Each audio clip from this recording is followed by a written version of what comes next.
Bueno, ahora sí creo que ya estamos en hora, sin perjuicio de que se sigan conectando. Le doy la bienvenida a todos a la jornada sobre aspectos prácticos de la restitución internacional, a cargo del doctor escribano Daniel Treca, que es jefe de Autoridad Central de Cooperación Internacional, docente de Derecho Internacional Privado, y a la doctora Rosana Pose, que es jueza letrada de primera instancia de familia de octavo turno, que es una de las sedes junto con el primer turno que tiene competencia exclusiva en Montevideo en la materia. Les agradecemos desde ya la participación a los doctores en esta jornada y la constante colaboración en las actividades de la asociación. Y le doy la palabra, no sé si quién empieza, si el doctor Treca o la doctora. En principio creo que yo empezaba, ¿verdad, Daniel? Exacto. Bien. Bueno, yo delegué un poco el tema de mi PowerPoint porque como soy analógica, el doctor Treca me va a auxiliar en esa tarea. Bueno, no sé si podemos ya pasar a la segunda, Daniel. Siempre que he encarado alguna charla sobre restitución internacional, me gusta pensar en esta frase que es el comienzo de la Divina Comedia, en el sentido de que estos procesos es blanco o negro. O sea, el niño retorna o el niño no retorna. No hay algo intermedio que no pueda mitigar nuestra decisión. Entonces, es un proceso que, como vamos a ver, lleva poco tiempo y en poco tiempo tenemos que desentrañar la situación y llegar a una resolución justa. Entonces, muchas veces a los operadores que estamos trabajando en restitución se nos hace como un camino arduo y no siempre se pueden observar las cosas claramente. Pero bueno, todos hacemos grandes esfuerzos para lograr esclarecer la verdad, pero nunca me olvido del comienzo de esta gran obra, que es la Divina Comedia, cuando estoy enfrentada a uno de estos procesos de restitución.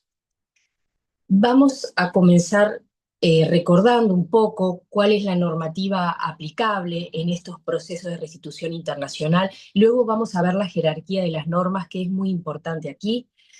Bueno, tenemos en principio la Convención Interamericana sobre Restitución Internacional de Menores, la Convención de la Haya sobre Aspectos Civiles de la Sustracción Internacional de Niños. Esto lo que tiene que ver con la normativa internacional que más vemos en la práctica, ¿verdad? Les pido por favor que se despreocupen de sacar apuntes porque yo por lo menos voy a dejar el PowerPoint a disposición, así que de eso olvídense, no hay ningún problema.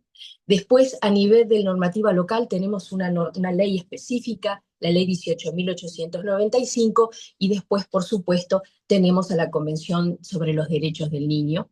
También un convenio que solemos ver aplicado en restitución internacional, un convenio de nombre inmenso, que ese en realidad va a tratar el doctor Treca, ese convenio de la Haya de 19 de octubre de 1996, que es como es conocido en la jerga.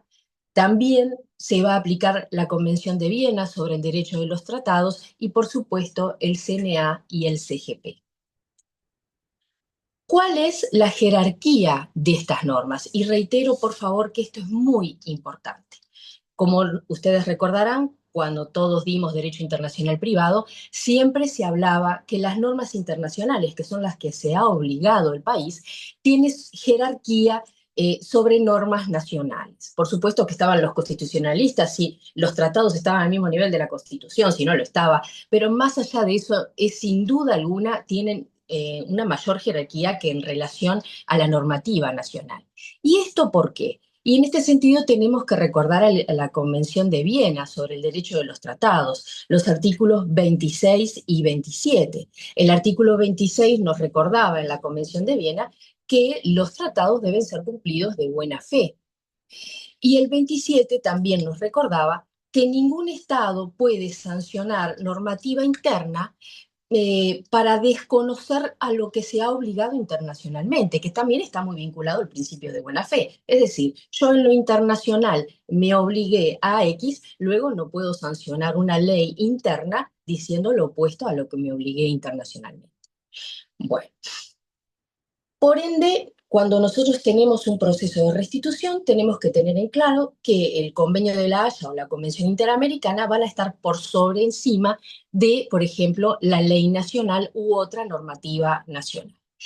Y si tenemos una restitución en que el Estado, los Estados tanto el Estado requirente como nuestro Estado hayan ratificado ambos la Convención de la Haya y la Interamericana, ¿cuál se aplica?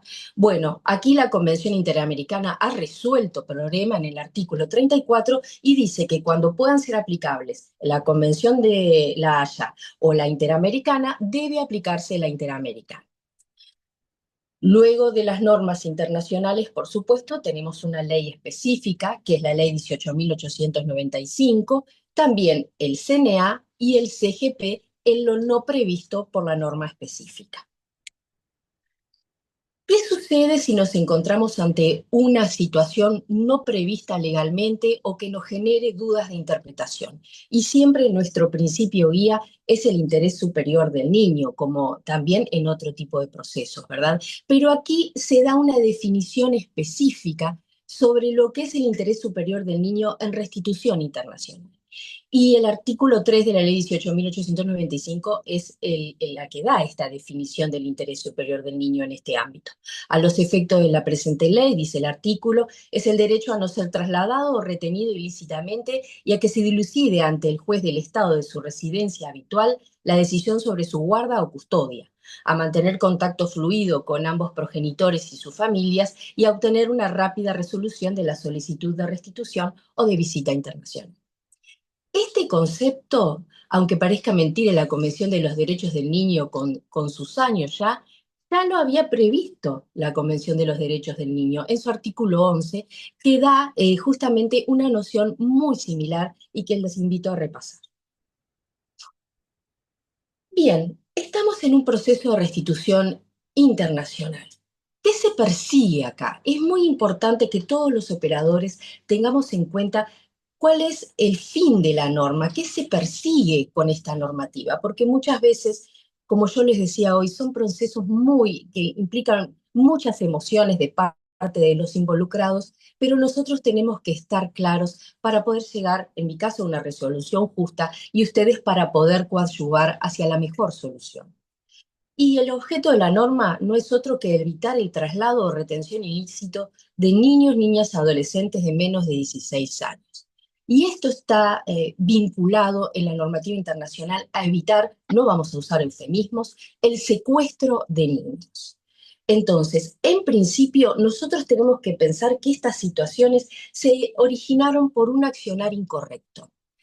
Si un padre deseaba radicarse en otro país con su hijo, tendría que haber tramitado en el país de residencia habitual los procedimientos previstos para justamente lograr esa radicación. En Uruguay sería el proceso de radicación en el extranjero, ¿verdad? Entonces, si esto comenzó de forma incorrecta, bueno, nuestro norte es, bueno, esto empezó mal, tenemos que analizar la situación para saber si el niño en realidad debe volver o si se aplica alguna de las excepciones que se prevén en la normativa. Pero en principio, nuestro norte, hay que evitar el secuestro, hay que evitar el traslado o retención ilícitos. Por ende, en principio el niño debe volver. Vamos a ver si no se configura alguna excepción que pueda obstar ese retorno. Bueno, aquí tienen la normativa que prevé justamente el fin, este objeto de la norma. Otro tema que los operadores debemos tener en claro, porque muchas veces se ha confundido, no, si el niño va a quedar con el padre o madre que fue privado, el niño, en los procesos de restitución internacional no se decide en ningún momento quién va a ejercer la tenencia del niño en el momento de que el niño retorne, por ejemplo. En eso no se ingresa, se considera que eso en todo caso debe resolverlo el país de residencia habitual. Muchas veces se confunde, no, se va a entregar al niño el otro padre que de repente se invoca que es un maltratador, pero en realidad en estos procesos no se decide ningún aspecto de guarda. Y otro elemento, que lo veníamos mencionando al hablar el objeto de la norma en primer lugar, es que las excepciones justamente son de interpretación estricta. A ver, esto partió de una base equivocada. Por ende, las excepciones al retorno del niño deben ser interpretadas estrictamente. Hay un elemento que está subyacente en toda esta normativa, tanto la internacional como la local, que es la celeridad. Y ustedes van a ver que hay una serie de normas, sobre todo procesales, que apuntan a la celeridad. ¿Por qué? Tenemos que pensar que cuando el niño es trasladado ilícitamente o cuando justamente no retorna, se le retiene ilícitamente, el niño en principio ya sufrió un primer desarraigo. Si el padre o madre que se ha visto privado del niño inicia un proceso de restitución, este tiene que resolverse lo antes posible para evitar que el niño se arraigue a este nuevo país en que reside. Porque si no, ahí lo que podría ocurrir es que el niño se arraigó a Uruguay y otra vez lo estamos retornando al país de residencia habitual, con lo cual el niño sufriría dos desarraigos. Y eso es algo que queremos evitar. Por otra parte, si el niño va a permanecer en el país porque no hacemos lugar a la restitución, bueno, el niño tiene derecho a lograr erradicar esa incertidumbre que todos estos procesos llevan a los operadores. O sea que tanto porque el niño se quede o porque el niño retorne, es fundamental que este proceso tenga una duración más que razonable, que sea corto, para evitar toda esa situación que es muy penosa. Bueno, ¿qué es el traslado o retención ilícitos? El traslado o retención ilícitos es justamente cuando uno de los progenitores decidió trasladar o de repente había sido trasladado a nuestro país en forma lícita y decidió no retornar, vulnerando el derecho de custodia del otro progenitor. Es decir, si ambos padres ejercen como comúnmente la patria potestad, para radicarse en otro país tiene que haber consentimiento de ambos progenitores y no solo de uno. Bien, ¿qué es la guarda? Bueno, nuestra patria potestad, ¿no? Y en este sentido, la guarda también abarca, lógicamente, el lugar donde va a residir el niño. Y es por eso que hablábamos hoy del consentimiento de ambos para decidir el país de residencia. ¿Cuáles son las partes en el proceso de restitución internacional? Bueno, nosotros tenemos obviamente al requirente, el padre o madre que permaneció en el país de residencia habitual, el requerido, es decir, el padre o madre que actualmente está en nuestro país, y el niño, niña o adolescente. Otros sujetos que intervienen en estos procesos es justamente la autoridad central, que luego el doctor Treca nos va a ahondar un poco en el rol, y también el juez de enlace, que también el doctor Treca se va a explayar en las funciones del juez de enlace. Hoy mencionábamos justamente que uno de los principios o uno de nuestro norte en los procesos de restitución es la celeridad. La celeridad nosotros lo vamos a ver plasmado, les decía hoy, en varias normas procesales y esta es una. No se admitirán cuestiones previas, incidentes ni reconvenciones que obsten a la prosecución del trámite. Bueno, pero ¿cuál es el procedimiento de la restitución internacional? Nosotros tenemos que pensar que cuando el padre o madre requirente inicia un proceso de restitución, a veces tiene ciertas certezas y a veces no. Y entre esas certezas es que muchas veces desconoce el domicilio actual de su hijo. Eso ocurre desgraciadamente con más frecuencia de la esperada y eso hace que tengamos un proceso previo, digamos, de localización del niño, niña o adolescente. Por eso acá les mencionaba que es eventual. ¿Qué sucede? ¿Qué es lo que se hace aquí? Bueno, el padre requirente presenta la documentación, señala desconocer dónde reside su hijo, dónde se domicilia actualmente su hijo, y nosotros, cuando recibimos el pedido de localización, oficiamos a la autoridad policial solicitando que se ubique al niño y al progenitor sustractor, también a Interpol. Y si, por ejemplo, el requirente tiene conocimiento de que el niño actualmente está concurriendo a una escuela, bueno, por ejemplo, también ha sido usual oficiar a NEP para obtener esa información. O también si ha sabido que su hijo ha tenido un problema de salud, también han solicitado, por ejemplo, oficiar a ACE, o sea, a todos los organismos que puedan eventualmente tener conocimiento del domicilio del niño. Creo que en la última restitución que tuvimos, justamente se supo dónde residía la niña en virtud de que la madre sustractora, en este caso, había anotado a la niña en la escuela. Bueno, una vez que se ubica al niño, a veces esto es rápido, a veces demora demasiado, debemos decir, pero bueno, depende de las dificultades de hecho, ¿verdad? Después de que se ha ubicado el niño, la demanda solicitud de restitución tiene plazo para ser presentada. Una cosa que olvidé señalar es que es también usual que con la localización se dispone una medida cautelar de cierre de fronteras del niño y del sustractor. Entonces, debe presentarse la demanda en plazo, porque esto justamente tiene que estar acotado. Entonces, según la Convención Interamericana, se debe presentar la demanda o solicitud de restitución en el plazo de 60 días calendario desde que se ha localizado al niño. O si no, según nuestra ley local, se tienen 30 días desde la comunicación de localización. ¿Qué sucede si no se cumplen estos plazos y caducan las medidas?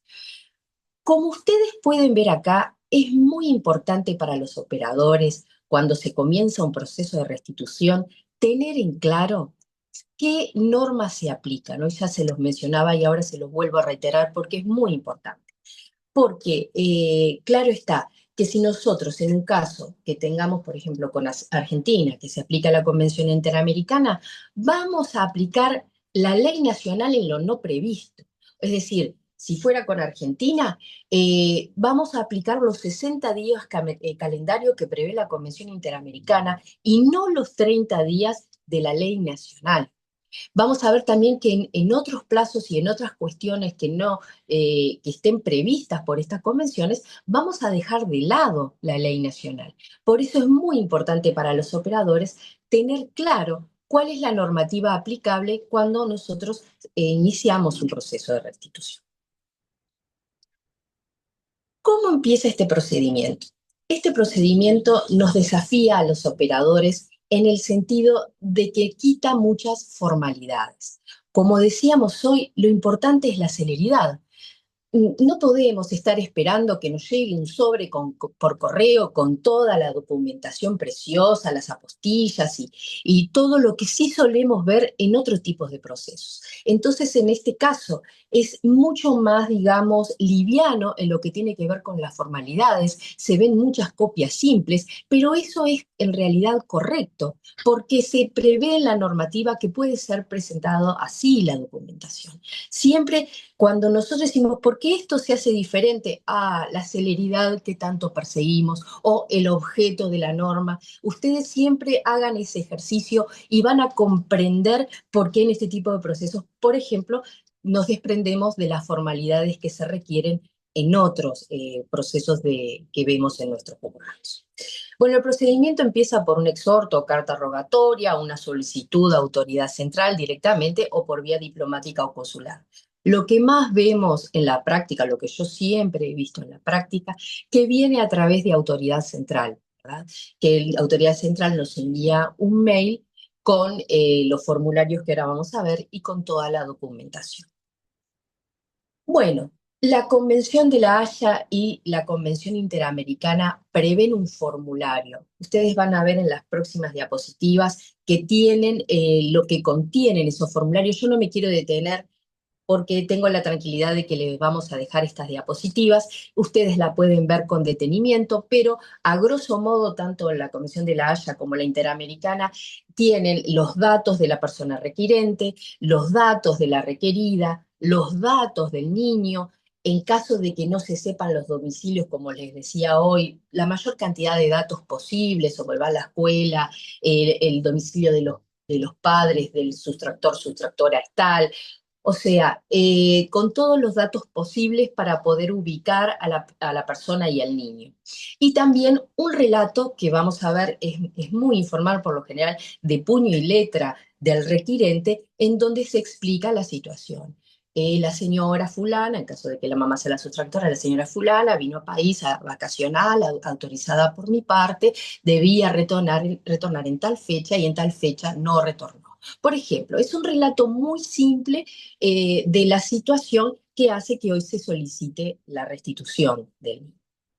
Y van, como les decía yo, copias simples de los documentos acreditantes de la afiliación, fotos también se ven las fotos de la cédula de identidad, fotos de pasaporte, si el niño obviamente iba a un centro educativo en su país de residencia habitual, el carnet de la escuela que el niño tenía, bueno, toda la documentación que el requirente entendió importante para seguir adelante la restitución, presentados, como ya le decía, en copia simple en el 99% de los casos.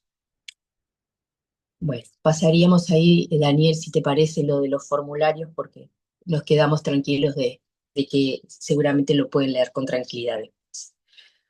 ¿Cómo empieza este procedimiento? Bueno, este procedimiento empieza muy similar como nuestros monitorios. ¿Cómo hacemos en nuestros monitorios? Un vale, un conforme, un pagaré, embargo. O sea, empezamos por la sentencia de condena. Bueno, aquí también. Aquí se empieza con el mandamiento de restitución. Mandamos retornar al niño, su padre o madre sustractor. Se adoptan medidas cautelares, por supuesto que estas medidas cautelares las adoptamos si no hubo una localización previa, porque si hubo una localización previa, estas medidas ya las adoptamos en su oportunidad. Pero si no la hubo, bueno, se adoptan las medidas cautelares de cierres de fronteras y retención de documentación para viajar del niño, niña, adolescente y sustractor. Y esto voy a hacer énfasis. Sí, se retiene la documentación para viajar del niño, niña, adolescente y del padre o madre sustractor, porque muchos profesionales presentan sorpresa de que se le retiró la cédula, de que se le retiró el pasaporte a la persona sustractora y al niño. Y sí, es lo que debemos hacer. Y muchas veces se han presentado escritos, ¿cómo así? Y sí, está previsto normativamente, debemos hacer eso. Mandamiento de restitución, medidas cautelares si no las hemos adoptado anteriormente, citación de excepciones al requerido exclusivamente. Y acá quiero hacer dos puntualizaciones que son muy importantes. Cuando se cita de excepciones, el sentido común diría, ah, sí, al requerido y al niño. Sin embargo, no es lo que se prevé en nuestra normativa. Solo se cita de excepciones al padre o madre sustractor. En algunos cursos que dimos hace muchos años, que estaban presentes quienes redactaron nuestra ley nacional, que es muy buena, por cierto, se planteó esta inquietud. ¿Por qué el niño no se le puede citar de excepciones? Es algo, ustedes más van a ver que el niño después tiene participación sí o sí en otras etapas del proceso. ¿Por qué no aquí en esta etapa tan medular? Y bueno, uno de los redactores de la norma nos señaló que fue un descuido, pero que mal o bien así estaba previsto. Entonces, necesariamente solo vamos a citar de excepciones al requerido. Por supuesto que si el defensor del niño presenta un escrito, nadie lo va a desglosar y evidentemente se va a leer, pero tenemos claro de que quien es citado de excepciones exclusivamente es el padre o madre sustractor. Y aquí tenemos una diferencia muy importante. ¿Se recuerdan hoy cuando conversábamos de que es muy relevante tener claro qué normativa se aplica a cada proceso? Y acá tenemos una norma medular que explica esa importancia. Si estamos aplicando la Convención Interamericana, la citación de excepciones va a ser por 8 días. Si es La Haya o con cualquier otro país que no tengamos tratado, va a ser por 10 días, porque en 10 días es lo que prevé nuestra ley nacional. La Convención de La Haya no tiene ningún artículo que prevea plazo en lo que refiere a esto. Entonces ahí se va a aplicar la ley nacional, pero la interamericana sí, tiene 8 días. Por ende, cuando aplicamos la interamericana, vamos a citar de excepciones por 8 días. Acá es muy importante que tengan claro los jueces y también los abogados que tienen tan importante rol de contralor de las providencias de los magistrados. Si el juez erra y pone 10 días, por favor, tengan en cuenta que si se aplica la interamericana, esto es un error y ustedes deben comparecer dentro de 8 días. Bueno, mandamiento de restitución, medidas cautelares, citación de excepciones y el último punto que suelen ver en esta sentencia interlocutoria digamos, de este proceso de restitución es que se designa defensa para la parte actora y se designa también un abogado al niño, niña o adolescente. Esta defensa para el requirente es necesariamente defensoría pública y el defensor del niño también, porque nuestro país se obligó a proporcionar abogados gratuitos en estos procesos. Por supuesto que si el requerido también desea ir a Defensoría Pública, puede hacerlo porque también tiene derecho.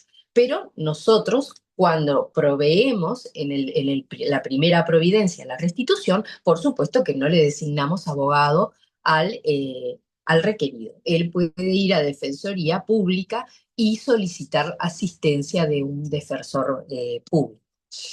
También claro está que si el requirente tiene en Uruguay un abogado de particular confianza, luego de esta providencia presenta un escrito en la sede y solicita que se sustituya el abogado por quien él ha designado. Eso también, por supuesto, es su derecho. Todo esto un poco se contempla la dificultad que existe para el requirente de acceso a los tribunales por, obviamente, la lejanía, encontrarse en otro país, pero bueno, si él ya tenía un profesional, por supuesto que se sustituye ese defensor público designado por quien él ha nombrado, ¿verdad?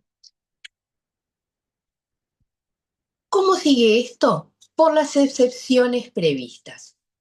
Ustedes van a ver que la Convención Interamericana, la Convención de la Haya y la Ley Nacional tienen unas excepciones muy similares con algunos matices, pero que en definitiva son muy, muy similares. La primera es que el titular, el requirente, digamos, no ejerce efectivamente su derecho de custodia en el momento de traslado o retención ilícita.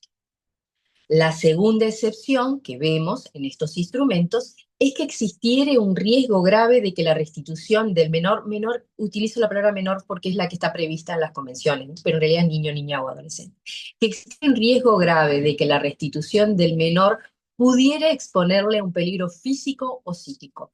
Luego vamos a ahondar en el concepto de riesgo grave, que es muy importante. También se puede rechazar la restitución si se comprobare que el niño, niña, adolescente se opone a regresar y esta oposición se da en ciertas condiciones que ahora también ya vamos a ahondar, y la acción debe ser ejercida dentro del plazo de 1 año, salvo circunstancias del caso, dice la Interamericana, y vamos a ver que la Haya en ese sentido reitera estos conceptos. Bueno, sí, eso básicamente son los mismos conceptos y también la ley nacional. Pero la ley nacional tiene un agregado. No sé si podemos pasar una más, Daniel. Ahí va. La ley nacional tiene un agregado que ha efectuado la ley de género. La ley de género ha agregado un inciso que señala que siempre que se acredite que exista o haya existido violencia de género del requirente contra los hijos cuya restitución se solicita o contra la persona a cuyo cargo se encuentren, se considera configurado el grave riesgo a que hace referencia el inciso anterior. O sea que aquí se da como una interpretación a lo que vendría a ser grave riesgo, ¿verdad? ¿Qué es lo que sucede en relación a este inciso? Aquí vamos a repasar un poco lo que hablábamos cuando nos referíamos a la jerarquía de las normas. Decíamos hoy, a mí me interesa que ustedes tengan muy claro esto, por eso capaz que soy un poco reiterativa. La normativa internacional tiene preeminencia sobre la normativa nacional. Entonces, ¿qué sucede? En los casos que nosotros vamos a aplicar la Convención de la Haya o la Interamericana, esta interpretación de grave riesgo no es aplicable. Vamos a aplicar los criterios que prevén estos instrumentos internacionales. En los casos en que ninguno de estos dos instrumentos sea aplicable, sí vamos a aplicar esta, digamos, interpretación del grave riesgo que ha efectuado la ley de género. Bueno, ¿cuál es qué se entiende por grave riesgo? Por supuesto que esta excepción creo que la vemos en el 99%, si no en el 100%, de las restituciones internacionales que se nos presentan en los juzgados. Este riesgo que prevé tanto la Haya como la Interamericana como la ley nacional es calificado, es decir, debe ser grave, real, con nivel de seriedad. No se han aceptado alegaciones genéricas, tiene que ser un riesgo concreto. Y también nos obliga a hacer a los operadores una especie de prospección, o sea, ¿qué ocurriría cuando el niño retorne al país de residencia habitual?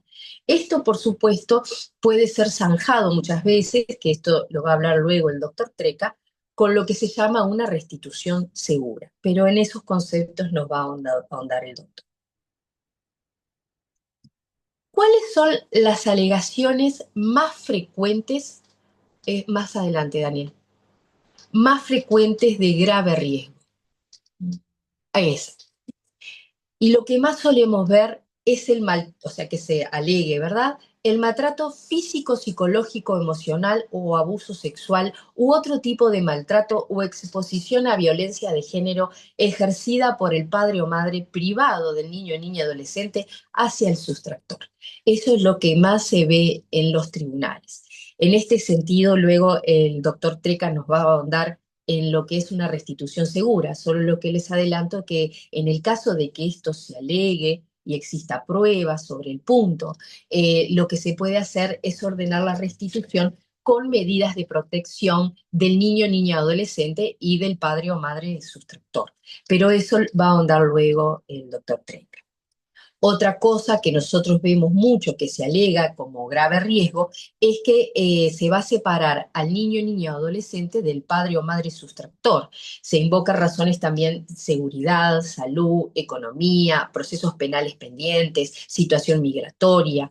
Se ve también mucho que el padre o madre sustractor dice, bueno, pero allá en el país de residencia yo no tenía trabajo, acá tengo trabajo o me puede ayudar mi familia. Por lo general, este tipo de alegaciones no se han tomado en consideración en procesos de restitución. Se trata de buscar soluciones o adoptar alguna medida de protección para ayudar y así disponer la restitución. Y luego, en el país de residencia habitual, esto sí puede tener incidencia en lo que es el proceso de custodia. Tampoco se ha considerado grave riesgo en la jurisprudencia internacional la invocación de que en el país de residencia habitual el padre o madre sustractor no tiene acceso a la justicia. A ver, en este sentido de los operadores debemos ser muy cuidadosos con nuestras alegaciones y lo que los jueces también sostenemos en las providencias. Creo que tal vez puede haber un cierto engreimiento de que nuestra justicia sea la mejor. No, no la mejor ni la peor. Todos los países hacen esfuerzos para tener un mejor sistema de justicia. No tenemos por qué pensar que nuestro sistema de justicia es el mejor, ni el de otro país es el peor. Entonces tenemos que confiar que allí también existen instrumentos que hacen posible a las personas recurrir al sistema de justicia. Tampoco se ha considerado grave riesgo que el sustractor haya iniciado aquí en el Uruguay una nueva familia. Tenemos que pensar que muchas veces, bueno, tenemos varios hermanos, uno de ellos puede ser menor de 16, pero otro puede ser mayor, con lo cual no se le podría hacer un proceso de restitución, o puede ocurrir que uno de los hermanitos no sea hijo del padre o madre requirente, con lo cual se puede señalar que puede haber una separación de la familia. Bueno, en este tipo de cosas a nivel internacional, por lo general, no han se considerado obstáculo a los efectos de una restitución y bueno, y hemos visto que han viajado de repente el padre o madre sustractor con esos otros hermanitos al país de residencia habitual. Cuando nosotros hablamos de procesos penales pendientes, que hoy aquí se lo mencionaba también, este es uno de los grandes problemas que se tienen que enfrentar. ¿Qué sucede? Hoy hablábamos al inicio, cuando pensábamos en el objeto de la norma, de que esto en realidad es una situación que empezó mal. O sea, el padre o madre se trajo al niño sin los permisos que debía tramitar en el país de residencia habitual. Esto hace que el padre requirente, padre o madre, en la desesperación, no ensaye una sola vía para lograr el retorno del niño, sino que hace una serie de juicios tanto en el país de residencia habitual, la restitución internacional, y entre los procesos que inicia en el país de residencia habitual está la denuncia penal a la que tiene derecho, porque esto es un secuestro, hecho de la manera incorrecta es un secuestro. Entonces, muchas veces el proceso penal prospera en el país de residencia habitual y el padre o madre sustractor se encuentra que si sí retorna puede ser detenido en aquel país. Esto muchas veces se ha zanjado por medio de la restitución segura, en el cual el requirente ha renunciado a la vía penal, ha desistido de denuncias y muchas veces se solicita que se acredite justamente en nuestro expediente que ha dejado sin efecto esas denuncias que se han archivado. Y bueno, eso lo solemos ver en nuestros tribunales. Bueno, también le decía otras alegaciones, preocupación por la seguridad, educación, economía, salud del niño y niña adolescente en el estado de residencia habitual. La situación en cuanto a seguridad, política, economía o otros problemas que pueden haber en el país de residencia habitual no se ha considerado un obstáculo para la restitución generalmente. Y la salud del niño solo sí se ha contemplado si el niño en nuestro país está haciendo, por ejemplo, un tratamiento específico que no puede abandonar. ¿Cuáles son otras excepciones que se prevén en estos convenios también en la ley nacional? Hoy hablábamos la oposición del niño. La opinión del niño en nuestros procesos, por supuesto, tiene una importancia que no es necesario hacer énfasis porque es evidente, sobre todo a medida que el niño, por la autonomía progresiva de su voluntad, ha ido adquiriendo madurez por su edad o circunstancias. En estos procesos de restitución también se contempla la opinión del niño. Lo que se suele hacer aquí, aunque los plazos son exiguos, como ahora vamos a ver, se suele obtener una pericia que la tenemos antes de la audiencia o de repente en el mismo día de la audiencia, una pericia psicológica sobre la madurez del niño. Aquí lo que nos importa es la opinión del niño sin duda, pero también tener elementos de que el niño no ha sido manipulado, de que el niño además es maduro para entender la opinión, su decisión y también para entender las consecuencias de esa decisión. Aquí hoy hablábamos, cuando hablábamos de Dante Alighieri, que es un proceso de blanco y negro. ¿El niño retorna o no retorna? El no retorno puede implicar un alejamiento, obviamente, del padre o madre requirente, o el retorno también es una gran distorsión para el padre o madre sustractor. Por eso es una decisión muy difícil y el niño debe tener la madurez suficiente para entender las consecuencias de lo que ha decidido. En ese sentido, he visto en el último tiempo muy buenas pericias. Tengo, por ejemplo, un caso en la mente, que es la de Rafael, una restitución con Brasil, que el niño tenía 11 años, pero tenía una madurez realmente subrayable y él tenía clarísimo qué es lo que él quería, qué es lo que no quería, la frecuencia con que quería ver al papá, que quería vivir con la mamá y en qué entorno. Él lo tenía absolutamente claro y dio fundamentos de su decisión y también tenía claras las consecuencias de su decisión. Y recuerdo que en una de las frases de la sentencia incluí que Rafael tenía toda la razón porque había adoptado la decisión correcta. Entonces, en estos procesos tengan claro que a pesar de los cortos plazos que tenemos, se obtienen pericias, las pericias nos dan elementos para evaluar la madurez del niño y, bueno, y que la opinión del niño obviamente se va a escuchar en el proceso. ¿Y cómo se va a escuchar la opinión del niño en el proceso? Bueno, puede ser sin perjuicio de esta pericia que nos da la seguridad sobre su madurez. Se puede venir el niño personalmente a declarar si así lo desea o si prefiere no declarar, puede transmitir su opinión al defensor. Yo entiendo que la declaración del niño es un derecho de él, que, que un proceso es agobiante para las partes que son adultos, sin duda lo es mucho más para un niño que no tiene las herramientas de los adultos para manejar esas situaciones tan estresantes. Entonces, si el niño quiere manifestar su opinión al juez personalmente, entiendo que puede hacerlo, lo hacemos en la audiencia, o si prefiere no concurrir al juzgado y transmitirlo a través de su abogado defensor, también es correcto, y el abogado defensor va a hacer su entrevista en su oportunidad, si necesita más de una, hará más de una, y en la audiencia va a trasladar cuál va a ser la opinión del niño en relación al trámite. Hablábamos preparando esta exposición con el doctor Treca, muchas veces cómo se recoge la opinión del niño en el proceso en caso de que fuera en audiencia, y ahí vemos como criterios distintos. En principio, mi criterio, bueno, primero preguntar al niño si desea, por supuesto, pasar, puede no hacerlo, aunque haya ido al juzgado, por supuesto, y dejo a los profesionales en la sala de audiencia si el niño no se siente incómodo y los padres no.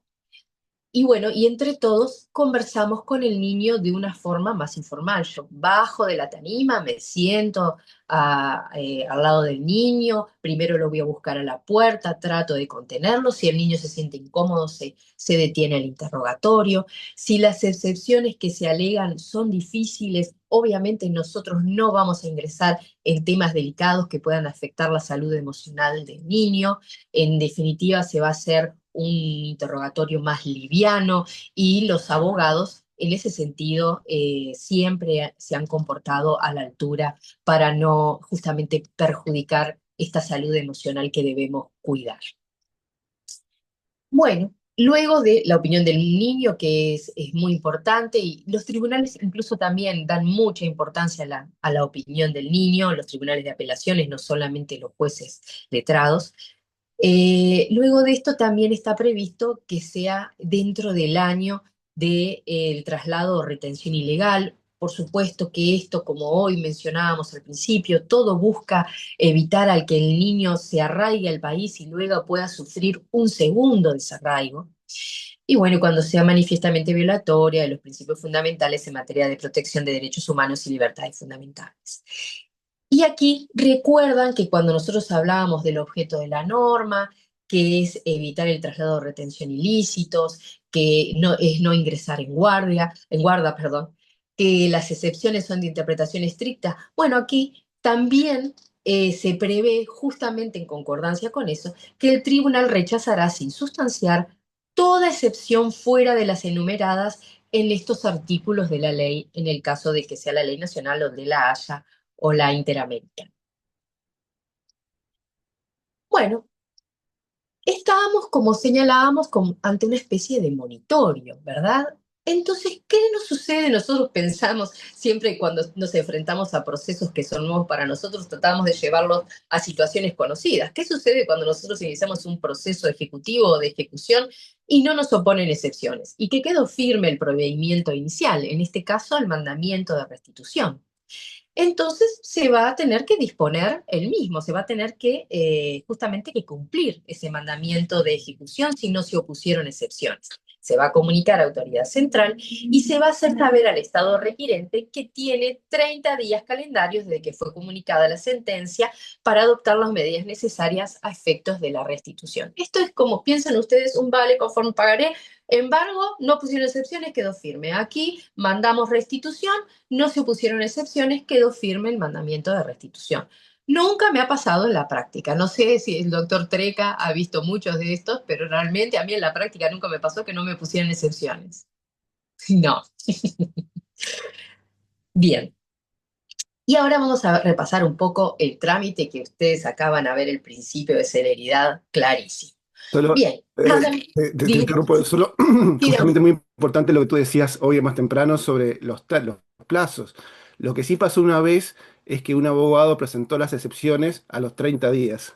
Entonces, porque se olvidó de que el término no era de 8 o de 10 como tú bien lo dijiste, y bueno, esas excepciones obviamente fueron tomadas como no presentadas, pero Extemporáneas, totalmente. extemporáneas totalmente. Pero sí, creo que es la única caso en que recuerdo que quedó confirmada por el hecho de la mala praxis del abogado, del defensor, ¿no? Del demandado.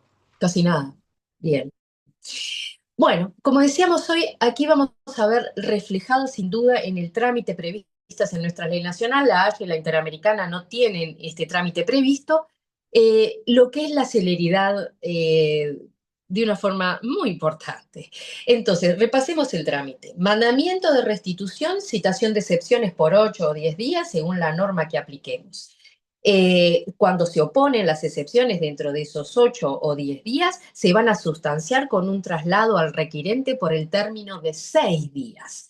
Y luego de estos 6 días, de que se evacúen las excepciones o de que venza el plazo, se va a convocar a una audiencia dentro de los 3 días de haber sido puestos los autos al despacho. 3 días, como un amparo. 3 días. Entonces ustedes van a ver que en el decreto, en la providencia, que se convoca audiencia, se van a disponer los medios probatorios y ahí va el juzgado a hacer un ejercicio de gimnasia maravilloso, llamando a todos lados, a ITF especialmente, de tipo, va una restitución, y bueno, y ahí todos los operadores, por supuesto, hacen muy bien su labor y se logran obtener las pericias y todo lo que le necesitamos. De la misma manera que con un amparo muchas veces se manda al oficio al laboratorio y también viene en el plazo. Aquí también logramos. Puede haber algunas circunstancias de que no se logre, pero son realmente excepcionales. A mí nunca me pasó, siempre he tenido las pericias, por ejemplo, en este plazo de 3 días. Como les decía, la convocatoria a audiencia, disponemos los medios probatorios. El tribunal va a analizar los medios probatorios que corresponden y los que no, y por supuesto que los profesionales que están controlando al juez en su función, si no están de acuerdo con algún medio probatorio que se haya rechazado, pueden apelarlo con efecto diferido. También aquí vemos que la prueba testimonial está acotada, también por ese principio de celeridad, y vemos que cada parte puede ofrecer un máximo de 3 testigos, no más, sin excepción. En la audiencia se va a oír a las partes, se va a oír al niño, niña, adolescente, se diligenciará la prueba y, bueno, en el caso de que haya una prueba fundamental que no haya podido recogerse, bueno, se puede prorrogar la audiencia por 72 horas. Yo personalmente nunca me pasó, siempre lo logré en la primera audiencia agotar los medios probatorios. Y el juez puede dictar sentencia al final de esa audiencia o prorrogar la audiencia para dictar la sentencia a las 24 horas, muy similar que en un amparo. Una cosa que olvidé mencionar, cuando se sustancian las excepciones, se da traslado al requirente, no al niño. ¿Recuerdan lo que habíamos hablado hoy? Que la citación de excepciones, por un error o lo que fuera, solo se cita al requerido. Bueno, se cita al requerido y el traslado de esas excepciones se da solo al requirente. ¿Y qué contiene la sentencia? Y el todo o nada que hablábamos hoy, ¿vuelve o no vuelve? En caso de que se haya alegado un grave riesgo, puede tener previsiones sobre la restitución segura en los que va a ahondar el doctor Treca. No quiero ingresar más ahí. Y bueno, y también se hace la misma previsión del artículo 17 de la ley 18.895 al Estado requirente en caso de que se ordene la restitución del plazo para que efectivamente se ejecute esa restitución. Hoy hablamos, y ustedes ya deben estar cansados de oírme decir lo mismo, de la celeridad. La celeridad que se ve reflejada en muchas normas procesales. Y sin duda, en las providencias apelables lo vemos reflejado. Solamente sin perjuicio de los medios probatorios que ya mencionamos recién, solamente son apelables 2 sentencias dentro del proceso de restitución. En caso de que se provea un rechazo liminar, o sea, se rechace la restitución, que es apelable, por supuesto, y también la sentencia definitiva. Todas las otras providencias intermedias, salvo las que refieren a cuestiones de prueba, todas las otras no son apelables. Se busca la celeridad. ¿Cuál es el plazo para interponer el recurso de apelación? 3 días. Se sustancia el recurso por 3 días al contrario y al defensor de oficio del niño, niña, adolescente. ¡Epa! ¿Nos sorprende? Sí, porque el niño no podía poner excepciones, tampoco podía evacuar las excepciones, pero sí puede apelar. Entonces aquí sí la apelación puede ser tanto para la parte que se halló agraviada, como también el niño, niña o adolescente. El efecto de la apelación, por supuesto, es suspensivo, tanto del rechazo liminar como de la sentencia, obviamente definitiva. Y el Tribunal de Apelaciones debe expedirse dentro del cuarto día por decisión anticipada o en audiencia. Y hay una previsión más, que es que contra la sentencia de segunda instancia no se admitirá otro recurso. Bien, o sea que no admite casación. Bueno, en principio creo que era básicamente lo que tenía planificado decirles, sin perjuicio, por supuesto, de cualquier cosa en que los pueda ayudar o alguna pregunta que ustedes tengan, que estamos a las órdenes. Bueno, bárbaro. Entonces, continuaría yo.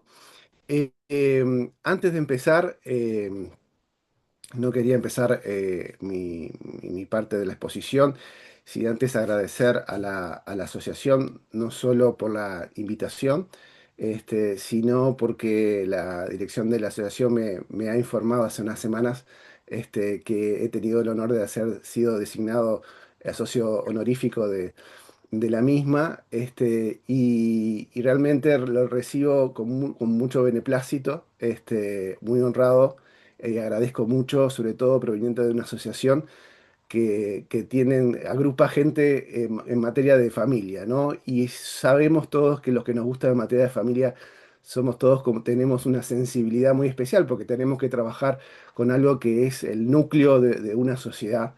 Y así que entre pares, en el sentido de entre personas que trabajamos en materia de familia, haber recibido ese reconocimiento realmente es un bálsamo al espíritu y lo acepto con humildad, pero con mucha gratitud. Así que Absolutamente merecido, Daniel. muchas gracias, muchas gracias. Bueno, mi idea de exposición, luego de que la doctora Pose ha sobrevolado por todo el proceso y los ha explicado de forma clara, y brillante como siempre, todo el proceso de restitución, yo quería tocar algunos puntos, bajar a unos puntos de la práctica, hablar algunas preguntas que generalmente suelen ocurrir, y sobre todo lo que yo aspiro en esta intervención mía es, yo voy a usar una PowerPoint también, pero por favor interrúmpanme todo lo que necesiten, cualquier pregunta, cualquier inquietud o cualquier opinión, incluso para decir no estoy de acuerdo, y porque creo que sería también muy útil para bueno, este intercambio de experiencias y opiniones, con respecto a este tema tan importante, ¿no? Bien, entonces yo también voy a compartir una diapositiva que sirva como disparadora. Creo que no sé si estoy la misma que... A ver, ahora sí.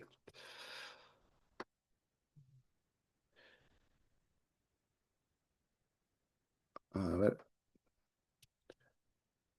esperen que un problemita.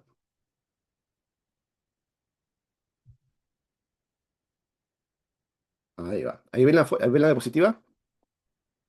¿Se ve bien? Sí, perfecta. Bueno, una de las preguntas que a veces, sobre todo para el juez, incluso las partes también, que nunca ha tenido el primer caso sobre todo de sustracción de menores, es esta aparición de este organismo que quizás lo conoce de su función de receptor y transmisión de exhortos y cartas rogatorias, pero no en una función más proactiva, más presente, en audiencias y demás, como es la autoridad central.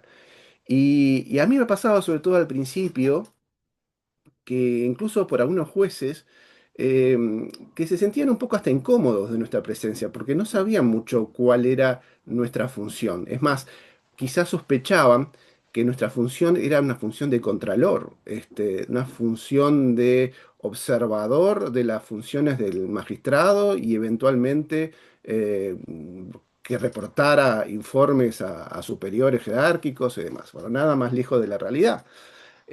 Nuestra función no radica justamente en supervisar, porque no nos corresponde, no es nuestra función, lógicamente institucional, supervisar la función de los magistrados, sino ser auxiliares de la justicia, ser auxiliares del juez.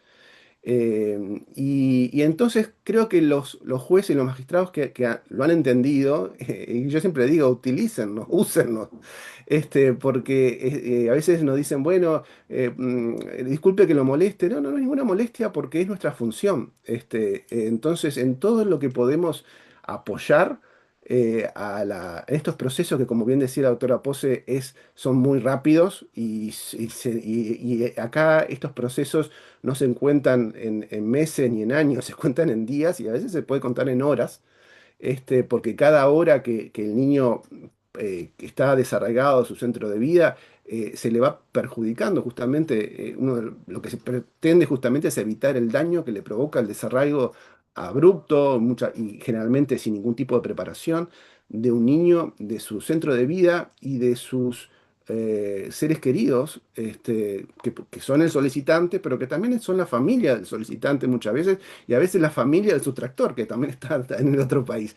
O sea, cuando a veces se traslada un niño, se lo desarraiga no solamente de una cultura, sino se lo desarraiga de todo lo que conoce, y por lo cual se siente seguro un niño. Y justamente para eh, posibilitar que se efectivice el traslado, generalmente no se lo prepara al niño, no se le dice, mira, vamos a irnos a vivir a tal lado, porque si se lo dice, quizás el niño se lo traslada al otro progenitor y de esa manera se frustra. Entonces muchas veces los niños todo esto comienza con un gran engaño. O sea, el niño cree que va a ir de visita o cree que va a estar por un tiempo limitado.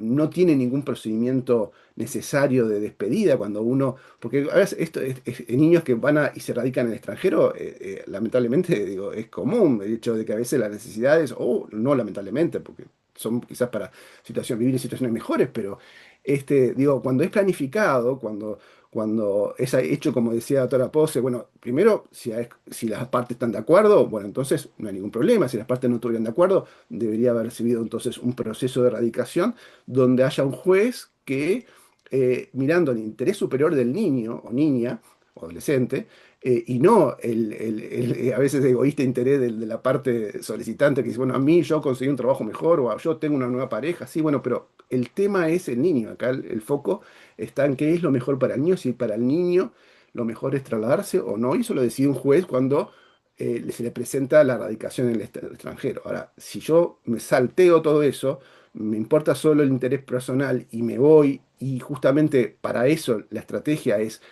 no preparar al niño, bueno, cada día que yo separo a ese niño de su centro de vida, pero también de su centro de contención de estos padres, madres y familiares allegados, le provoca un daño. Entonces, estos procesos se miden en horas, en días. Y por tanto, entonces, la autoridad central, que a veces también para temas de cooperación internacional está a la orden y recibimos llamadas telefónicas y a veces nos preguntan sobre temas de derecho internacional y estamos a las órdenes, pero acá estamos más cercanos todavía y tan cercanos que estamos en las propias audiencias muchas veces. A veces lamentablemente razones de recursos humanos no nos permite poder estar en todas las audiencias como quisiéramos y a veces, bueno, menos en el interior como quisiéramos también. Ahí muchos jueces han instrumentado, y eso también quisiera también hacer una referencia en general, el uso de la tecnología, como la videoconferencia, para no solamente habilitar la presencia del solicitante que está en el extranjero, sino habilitar también la presencia de la autoridad central en las audiencias y que pueda ejercer ese rol de auxiliar de la justicia. ¿Ah? Entonces, bueno, aquí simplemente hacer una referencia, bueno, ahí está el edificio, para que no lo conozca, el Ministerio de Educación y Cultura, nosotros estamos en el quinto piso, y bueno, un relato muy rápido, se creó en la década de los 80, cuando el Uruguay tenía un Ministerio de Justicia. Generalmente estos organismos, autoridades centrales se encuentran dentro del Ministerio de Justicia, que generalmente en todos los países existe. Pero bueno, luego de la entrada a la democracia en Uruguay se suprime y pasa el Ministerio de Justicia y las competencias, algunas de ellas pasan al Ministerio de Educación y Cultura, donde se encuentra en la actualidad. Eh, Recientemente una ley, la 19.996, ubica la autoridad central como un órgano subordinado dentro de la Dirección Nacional de Asuntos Constitucionales y Legales del Ministerio de Educación y Cultura, y tiene por su cometido el relacionamiento internacional en materia de justicia y la cooperación jurídica internacional como autoridad central en todas las materias, con la única excepción de la adopción internacional de menores, cuya autoridad central es el INAO. Eh, las materias comprendidas por la central son muy amplias: cooperación civil, asistencia mutua a asuntos penales, extradición, equipo conjunto de investigación, traslado de personas condenadas, responsabilidad parental y medidas de protección para niños, niñas y adolescentes, que vamos a hablar, protección internacional de alimentos, información del derecho extranjero, visitas transfronterizas y sustracción internacional de niños, que esta es una de nuestra área de competencia. Ahora bien, en derecho comparado hay dos formas de actuar de la autoridad central.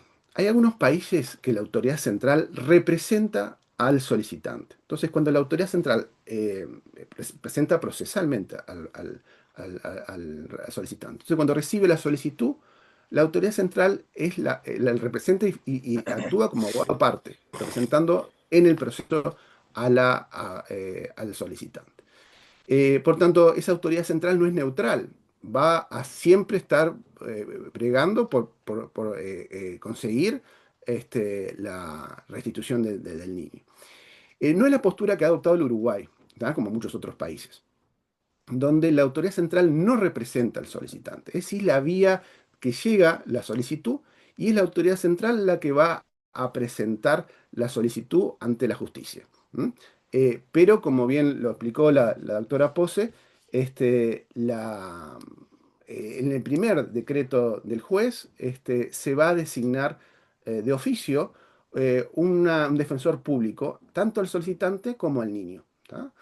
Y esto es importante. Nos ha pasado recientemente que justamente, quizás confundido por las funciones de la autoridad central, un juez dijo no corresponde la designación de defensor público porque el solicitante tiene su domicilio en la autoridad central y en definitiva debe ser notificado allí. No, nosotros no representamos al solicitante. Por eso es necesario que se designe un defensor público, porque todas las notificaciones que hayan que hacerse, habrá que hacérselas al defensor público, quien es el que tendrá contacto directo con el solicitante, aun su representado, en el exterior. Ahí la actuación de los defensores públicos realmente es muy destacable. Realmente la defensa pública en estos temas de restitución ha sido siempre de excelencia, y el compromiso que han tenido muchas veces con la comunicación, que a veces no es muy fácil, con el solicitante que está quizás a miles de kilómetros de distancia, a veces con 8 horas de diferencia de uso horario, a veces con un idioma distinto. Y a veces, bueno, a veces es difícil lograr esa comunicación cuando ya sabemos que los plazos son tan cortos. Entonces, a veces tienen que evacuar un traslado de 6 días, y lo tiene que hacer obteniendo información y comunicación con ese solicitante que quizás esté a 12 horas de diferencia de usos horarios y que habla distinto idioma. Entonces, realmente el esfuerzo que hacen es admirable. Eh, y la autoridad central entonces presenta, siempre se mantiene neutral. Va a estar informado y debe estar informado por el juez de todos los movimientos del proceso y teniendo libre acceso a todo el expediente, y debe ser convocado a las audiencias. Eh, y bueno, justamente nuestra presencia allí es para auxiliar al juez. ¿De qué forma podemos auxiliar? Podemos auxiliar. A veces nos auxiliamos hasta con la interpretación de los convenios, con indicación de buenas prácticas. La Conferencia de la Haya, por ejemplo, tiene guías de buenas prácticas sobre diferentes temas que yo les aliento a los que tienen un caso de restitución a consultar, porque son muy, muy útiles. Podemos incluso proporcionar jurisprudencia, proporcionar doctrina, etcétera. Ese tipo de información se lo podemos dar. Pero también durante el proceso nos ha pasado que puede surgir alguna duda. Fíjense que el juez debe decidir si hubo o no una violación a un derecho de custodia, entendido como guarda, como patria potestad, de conformidad con la ley del estado de la residencia habitual. Es decir, que esto es un caso, procesos donde sí o sí un juez va a aplicar derecho extranjero. ¿M? Porque no lo va a valorar la patria potestad de acuerdo a la ley uruguaya, lo va a valorar la patria potestad de acuerdo al derecho extranjero. Y muchas veces, todas, casi todas, tienen que venir, viene esa legislación extranjera sobre la custodia. Y a veces puede haber dudas sobre esa interpretación. ¿Cómo se interpreta esto? Me puede generar dudas. Entonces, bueno, si yo tengo que saber, justamente, hay una sustracción, si una violación de custodia, pero si yo no me queda claro si ese padre o esa madre tenía ese derecho de custodia de acuerdo a la ley de la ciencia habitual, bueno, podría necesitar que pedir alguna aclaración en cuanto al contenido y alcance de esa legislación. Pero también, y sobre todo eso se da mucho más frecuente, por ejemplo, saber, bueno, obtener prueba en el extranjero. A veces algunas partes solicita, dice, por ejemplo, bueno, yo presenté una denuncia por abuso en el país de origen y vine al Uruguay escapando de esta situación, pero no cuenta con ninguna documentación que acredita haber hecho tal denuncia. Bueno, a través de nosotros podemos obtener, nosotros nos comunicamos con la Autoridad Central del Estado requirente y obtener información sobre la denuncia o sobre si tiene la documentación de la denuncia, sí, pero ¿qué pasó? La presenté, me fui y se archivó esa denuncia. ¿Qué pasó con esa denuncia? ¿Cuál fue la consecuencia de esa denuncia? ¿Hay una resolución o fue archivada por no tener mérito? Bueno, esa información es también muy útil para saber valorar el peso que tiene esa prueba presentada. Eh, si hay que tomar declaración a un testigo o si hay alguna documentación adicional que deba ser aportado, bueno, es a través, y a veces, muchas veces pasa que incluso surge de la propia audiencia y nosotros de la propia audiencia, a veces conociendo las autoridades centrales de los otros países, hasta por teléfono ya vamos adelantando los pedidos, más allá de que después nos lo pidan formalmente por oficio, pero nosotros ya lo vamos adelantando para que vayan produciendo en otro país la prueba porque sabemos que contamos con un cronómetro muy ajustado. Eh, pero también, y vamos a verla después a continuación cuando veamos el tema de la medida de protección, eh, es útil saber que utilizar la autoridad central para saber, por ejemplo, qué medidas de protección puedan ser puestas en juego en el estado requirente para el caso concreto. Y esto es muy importante, yo lo voy a hacer énfasis cuando dé el tema de medidas de protección. Porque a veces, y ya he visto alguna sentencia que condicionan, bueno, a que se cumplan y bueno, que el estado requirente de garantías de que tenga una legislación que ampare tal o cual circunstancia, ¿no? Como por ejemplo que tenga una legislación sobre violencia de género. Este, ¿Es suficiente? Yo en lo particular creo que no, porque un país puede tener una brillante legislación al respecto, o puede ser muy útil y muy eficaz, quizás en la capital o en las ciudades, en las grandes urbes, pero quizás en el lugar específico donde va a retornar este niño, realmente no están dadas las garantías para que ello opere. Nos pasó, recuerdo un caso donde era con México y el niño retornaba a un pueblo eh, donde estaba cooptado por carteles y el padre era el capo de mafia. Entonces, sí, evidentemente que México debe tener legislación que a esa señora cuando volvía, teóricamente podría ser amparada.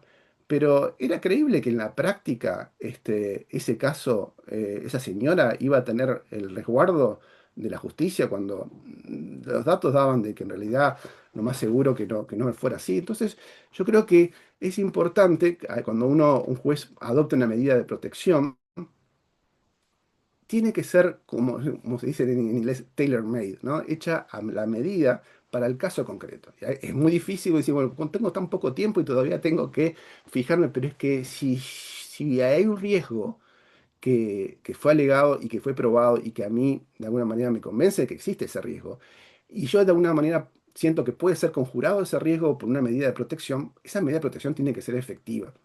Entonces, ¿cómo sé que si es efectiva? Bueno, puede ser o bien a través de la intervención de las autoridades centrales, donde conseguimos información sobre los recursos que existan en el otro país para que se adopten estas medidas de protección, o bien a través de lo que vamos a ver a continuación, que es los jueces de enlace, y procurar quizás una comunicación directa entre el juez de la restitución y el juez que eventualmente pueda ya estar entendiendo en la cuestión de fondo de custodia en el estado de residencia habitual, para ponernos de acuerdo. Mira, yo te retorno, pero tú en tu país adoptar las medidas de protección adecuadas y efectivas para que ese retorno sea seguro. Vamos a volver a eso cuando veamos retorno seguro, pero entonces veamos que también podemos usar la autoridad central como mecanismo de comunicación con el otro país para conocer los mecanismos de protección, y para asegurarnos que sean efectivos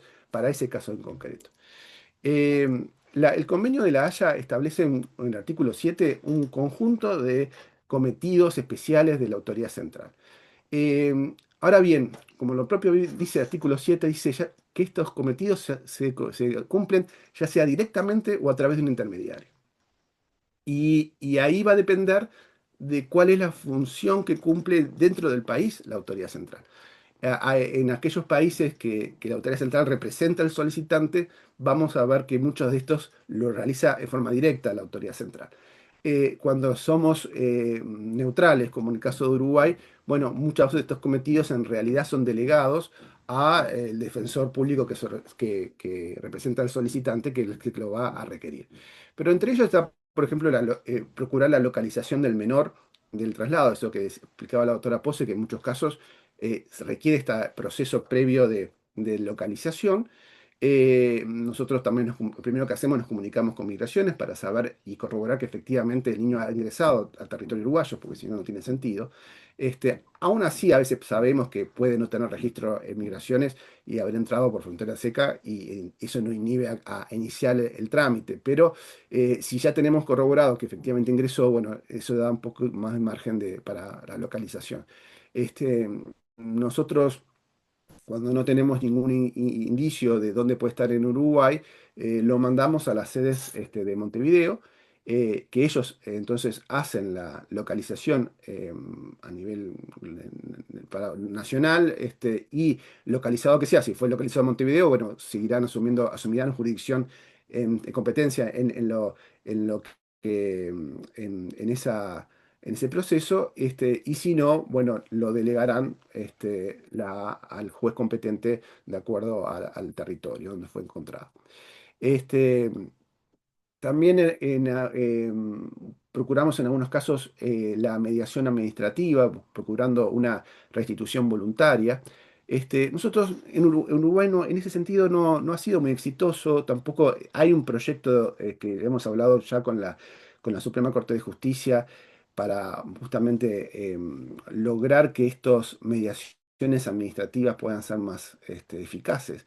¿Y por qué no ha sido? Primero porque nosotros les hemos indicado muchas veces a los solicitantes que si nosotros hacemos una mediación administrativa, esa es previa al inicio del proceso judicial y por tanto es previa a las medidas de cierre de frontera.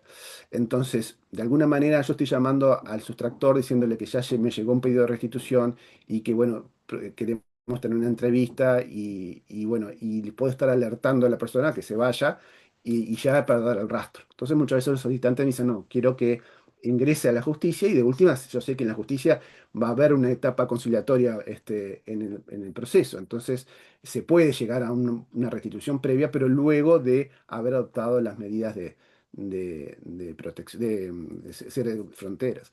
En este proyecto que estamos pensando, lo estamos pensando para que pueda ser en forma paralela, entonces nosotros mandarlo, y una vez que tengamos la medida de protección, la medida de cierre de frontera, poder entonces ahí sí activar esta mediación. Y si llegamos a un acuerdo administrativo antes del dictado de sentencia, lo presentamos para la homologación del juez. Pero necesitamos sí contar con la presencia de defensores públicos que representen a las partes para que, en definitiva, ese acuerdo que llegue no sea luego invalidado por no haber tenido la asistencia legal necesaria a todas las partes involucradas. Entonces, bueno, es un bastante complejo, pero esperemos que podamos arribar a un procedimiento de mediación bueno, si podamos llegar a una solución amistosa, siempre es mejor, sobre todo para el momento de la ejecución, que sabemos que es más fácil ejecutar un acuerdo que ambos estaban de acuerdo, que una sentencia en la cual una de las partes fue perdidosa. Eh, bueno, intercambiar información relativa a la situación social del menor, facilitar información general sobre la legislación de un país relativa a la aplicación del convenio, bueno, incoar un procedimiento, justamente lo que hacemos, a iniciar el procedimiento judicial con el con el objetivo de procurar la restitución. Bueno, conceder o facilitar, según el caso, la obtención de asistencia judicial o jurídica, o en este caso lo hace el Poder Judicial a través de la designación del defensor público. Y bueno, y mantenerse informadas las autoridades centrales. Una de las también de las objetivos de la presencia de la autoridad central en audiencia es tener un conocimiento directo del proceso para inmediatamente estar informando a la autoridad central y la autoridad central del Estado requerente informar al solicitante de qué fue lo que está pasando, más allá de que va a estar comunicado a través de su defensor. Bien, otra figura es la del juez de enlace. El juez de enlace, en el artículo 28 de la ley 18895, dice, la Suprema Corte de Justicia designará un juez de enlace con el cometido de facilitar las comunicaciones judiciales directas sobre los asuntos en trámites comprendidos por la presente ley entre los tribunales extranjeros y los tribunales nacionales. Las consultas podrán ser recíprocas, se realizarán por intermedio del juez de enlace y se dejará constancia de las mismas en los respectivos expedientes con comunicación a las partes. O sea, en principio no comunicaciones secretas, sino que son comunicaciones que deben estar acreditadas en el expediente. En la actualidad, el juez de enlace designado por la Suprema Corte de Justicia es el secretario letrado, que es el doctor Juan Pablo Novela. Hasta hace muy poco era la doctora Lilian Bendaja, y hace poco fue designado el doctor Juan Pablo Novela. Bien, ¿cuáles son las funciones del juez de enlace? Y aquí también es importante que este documento que surge a la izquierda, estos lineamientos emergentes, es un documento que proviene de la Conferencia de La Haya, que establece los lineamientos generales de la actuación de los jueces de enlace. Es muy interesante tenerlo presente, sobre todo cuando lo que se procura es esa comunicación directa que yo les decía que se pueda dar entre el juez de la restitución y el juez del lugar de la residencia habitual. Hubo un caso muy interesante, creo que fue en Salto, donde se estaba ventilando en Chile, si mal no recuerdo, la custodia de un niño, o sea, la tenencia de un niño, en realidad. Y en medio del proceso, la madre se viene al Uruguay y sustrae al niño. Y entonces se hace algo muy interesante, que es la juez de Salto pide tener una comunicación directa con el juez chileno que estaba atendiendo la custodia, y se hace una audiencia conjunta donde participó, de un lado estaba el juez de la restitución y el sustractor y el niño, del otro lado estaba el juez de la custodia y estaba el solicitante. Y en definitiva se resolvió la restitución, pero claro, el juez de Uruguay era el que tenía la competencia para decir la restitución, pero el juez chileno era el que tenía la competencia para las cuestiones de fondo. Entonces llegó un acuerdo entre las dos partes donde la madre retornaba, pero se le daba la custodia a la madre y le daban una pensión alimenticia, o sea, había cantidad de elementos que el juez de la restitución uruguayo era incompetente para decidirlo, pero era competente el chileno. Entonces, simultáneamente se dictan dos sentencias, una sentencia de restitución, pero una sentencia también donde se le daba provisoriamente la tenencia a la madre y se le designaba, se le daba también una pensión alimenticia. Cosa de que cuando la madre retornaba a Chile, obviamente que si la sentencia uruguaya hubiera fijado que la tenencia y fijado los alimentos, cuando volvía a Chile esa sentencia no tenía ninguna eficacia. Pero como llega ya con una sentencia chilena, que ya era el juez de la residencia habitual, bueno, entonces no hubo problema. Y eso fue producto de una comunicación directa entre los dos jueces, cada uno en el ámbito de su competencia. No sé si Rosana querías decir algo que... Sí, quería consultar, ¿y cómo se subsanó? ¿Allá la mamá tenía profesional, abogado o cómo? Muy interesante esa solución, me parece. Sí, sí, sí, porque ella allá estaba ventilándose el juicio en Chile y estaba representada. Y entonces sí, no fue este caso, claro, era muy especial porque ya había un juicio en trámite en Chile. Entonces, donde las partes estaban Claro. representadas judicialmente. Pero muy interesante porque, claro, y se hizo como, a los efectos del chileno, se hizo como una audiencia por Zoom y se Claro, resolvió eso que es muy importante en este caso para la mamá sustractora. Y aquí a su vez se concilió lo que tenía que ver con la restitución. Me exacto. parece como un golazo, Cerró, digamos. cerró perfecto. Cerró perfecto, sí. Pero podría haber sido, por ejemplo, ya no para tener una audiencia conjunta, sino que yo, por ejemplo, quiero adoptar una medida de protección y quiero saber, quiero que cuando asegurarme, sobre todo cuando vamos a ver, cuando tenemos que adoptar estas medidas espejo que vamos a estar haciendo referencia, cuando no tenemos el estado de la residencia habitual no es un estado parte del convenio del 96 de la Haya. Entonces, digo, yo ordeno esto, pero en otro país me van a adoptar una medida espejo, o sea, una medida similar de protección. Entonces digo, yo me quiero asegurar de eso. Entonces, bueno, tengo una comunicación directa con un juez del estado de la residencia habitual que me diga, sí, sí, acá en Uruguay, no sé, en Argentina, puedo adoptar una medida similar característica, e incluso, sí, bueno, si usted ordena la restitución condicionada a esa medida de protección, yo enseguida voy a decretar una sentencia, dictar una sentencia en esa dirección. Y la coordinación de estas comunicaciones directas entre jueces, o bien lo pueden hacerlo a través de la autoridad central, pero a veces es muy útil la intervención del juez de enlace, ¿no? Que se comunica con el juez de enlace en el caso de Argentina, y ese juez de enlace va a identificar qué juez de familia, de qué turno y de qué ciudad es el competente para poder, hipotéticamente, dictar esa orden espejo. ¿M? Entonces, eh, volviendo un poco a los cometidos del juez de enlace, en el ámbito interno, facilitar a los colegas legislación de los convenios en materia de protección, así como su aplicación, hacer seminarios, promover relaciones de trabajo eficiente entre todos los sujetos involucrados en cuestiones relativas a la protección internacional, entre ellos la autoridad central. Generalmente nosotros siempre hemos tenido excelente relación con el juez de enlace, en su momento Ricardo Pérez Manrique, luego el doctor Elia Mendajan y ahora Juan Pablo Novel. Y promover en los términos generales la colaboración dentro de su jurisdicción en el ámbito de la protección internacional de niños. Y en el ámbito internacional, justamente facilitar estas comunicaciones judiciales directas, proporcionar o facilitar la provisión de respuestas a preguntas precisas de jueces extranjeros. Justamente a veces esa pregunta que yo quiero hacer, ¿se puede hacer en Argentina tal medida de protección? Y esa me la puede contestar, ya no necesito el juez de la causa, sino ya un juez de enlace me puede dar esa información. Sí, en Argentina es viable hacerlo de esa manera. ¿M?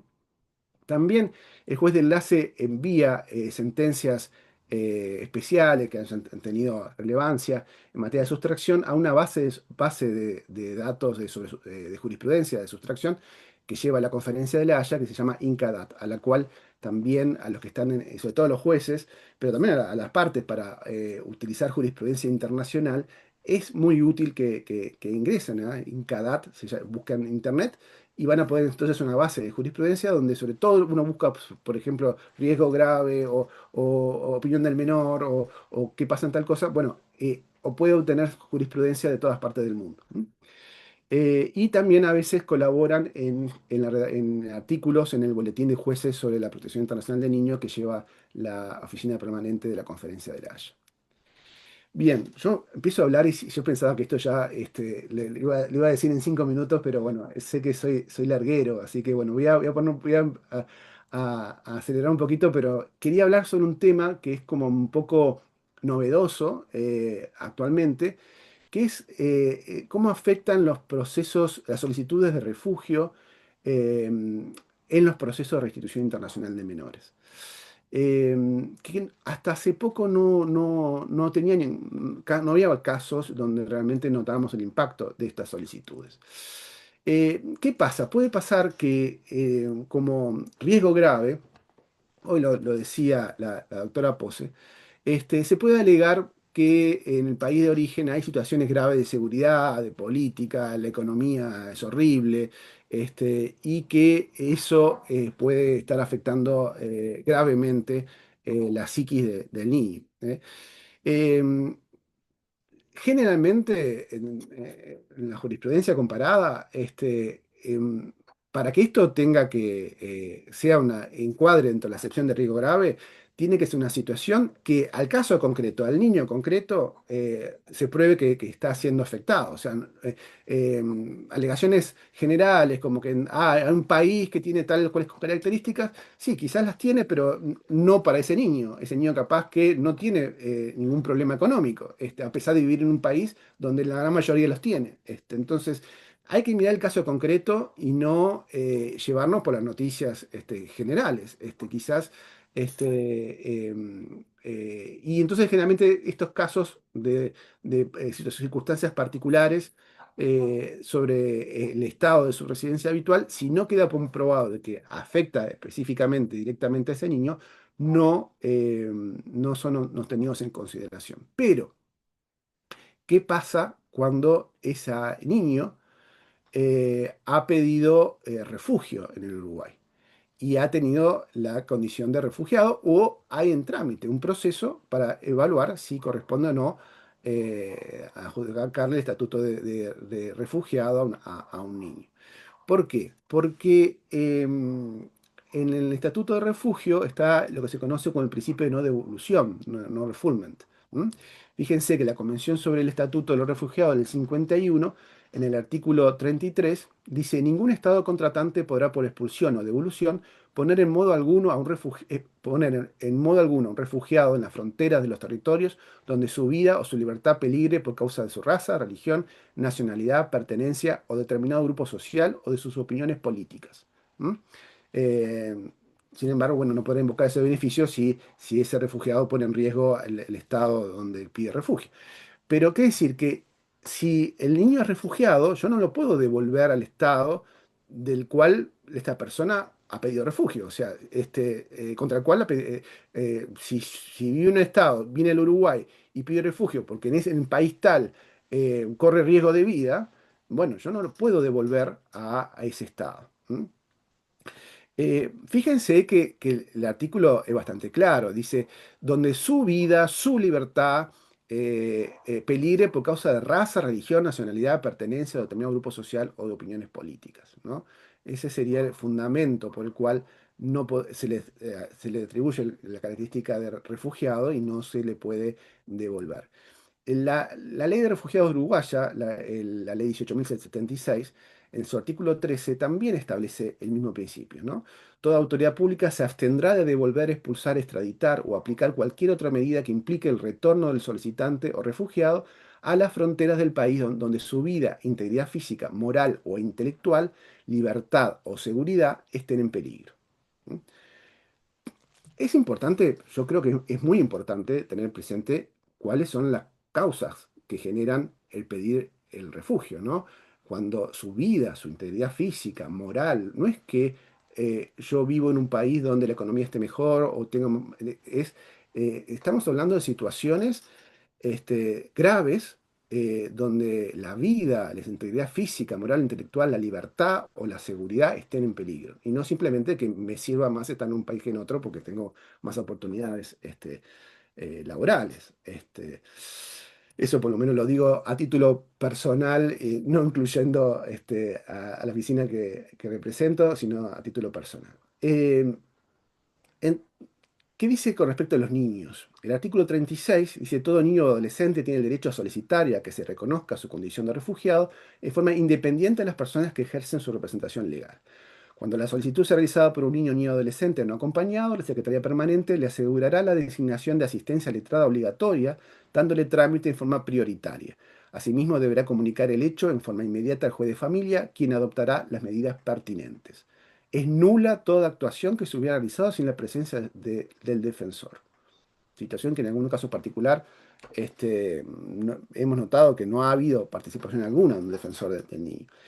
En caso de que duda sobre edad de la persona, se estará una vez declarada. Deberá prevalecer la defensa del interés superior del niño, niña o adolescente a lo largo de todas las instancias del procedimiento. Hay que ver entonces, en concreto para ese niño, niña o adolescente, si la protección que da el refugio justamente es necesaria para protegerlo de acuerdo a su interés personal, a su interés del niño, ¿no? Y no de sus representantes. Bueno, ¿qué ha pasado? Ha pasado casos en donde se ha presentado un caso de restitución, primera instancia ha determinado ha evaluado la totalidad del caso, ha escuchado a todas las partes involucradas, niño, solicitante, sustractor, y ha decidido que lo mejor para el interés del niño era su restitución al estado de su residencia habitual. Esa sentencia fue apelada, fue a un tribunal de apelaciones donde 3 ministros han determinado que lo mejor y la protección de interés superior del niño era la inmediata restitución del niño. Pero eh, incluso ha pasado una etapa de ejecución, las partes pagaron pasajes, se fijó una fecha, se intentó la ejecución, y ahí en el momento previo a la ejecución, hemos presentado una solicitud de refugio. Eso ha paralizado la ejecución, porque si eventualmente